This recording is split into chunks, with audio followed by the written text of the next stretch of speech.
অপরিচিতা, আপনি লিখেছেন আইডি থেকে, আমার স্বামী নামাজ পড়ে না, দিনের কোনো জ্ঞান নেই, নিজের ইচ্ছা মতো ফতোয়া দেয়, আমার সাথে দুর্ব্যবহার করে, মারধর করে, কোরআন হাদিসের কথা বললে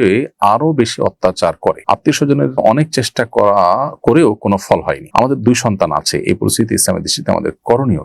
বোন, আল্লাহ আপনার প্রতি রহম করুন। আপনার স্বামীর যে বর্ণনা আপনি দিয়েছেন বাস্তবে যদি ঠিক সেরকমই হয়ে থাকেন, তাহলে সেক্ষেত্রে তিনি তার জুলুমের কারণে আল্লাহ তাআলার কাছে অপরাধী হিসাবে বিবেচিত হবেন, এবং আপনি আপনার চেষ্টা যেমনটি বলেছেন ধারাবাহিকভাবে আপনি করেছেন, নিজে বুঝিয়েছেন, আত্মীয় স্বজনদের চেষ্টা করেছেন, হয়নি। এরপরও আপনার যদি মনে হচ্ছে যে তার সাথে থাকার কোনো, এরপর যদি আপনার মনে হয় থাকার কোনো ওয়ে নাই, বা থাকাটা আপনার জন্য জটিল, বরং থাকলে আপনার ইমান আমল নষ্ট হবে, তাহলে আপনি তার থেকে তালাক নেওয়ার উদ্যোগ নিতে পারেন। কিন্তু আমি আপনাকে পরামর্শ দিব, এর আগে আপনি আমাদের সংক্ষিপ্ত সেশনের প্রশ্ন উত্তরের উপর নির্ভর না করে বরং বিদগ্ধ বিচক্ষণ একাধিক আলেমের সাথে পরামর্শ করে,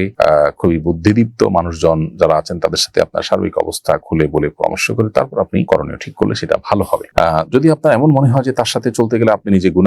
গুনাহে লিপ্ত হবেন, আপনি নিজেকে ঠিক রাখতে পারবেন না, আর কোনোভাবে তার সংশোধনের পথ নেই, তাহলে সেক্ষেত্রে আপনি তালাকের উদ্যোগ নিতে পারেন, তার কাছ থেকে তালাক নেওয়ার উদ্যোগ নিতে পারেন। আর না হলে আপনি সবর করবেন এবং আল্লাহ তাআলার কাছে হেদায়েতের জন্য তার চেষ্টা এবং দোয়া অব্যাহত রাখবেন। পুরো পরিস্থিতি যেহেতু আমার কাছে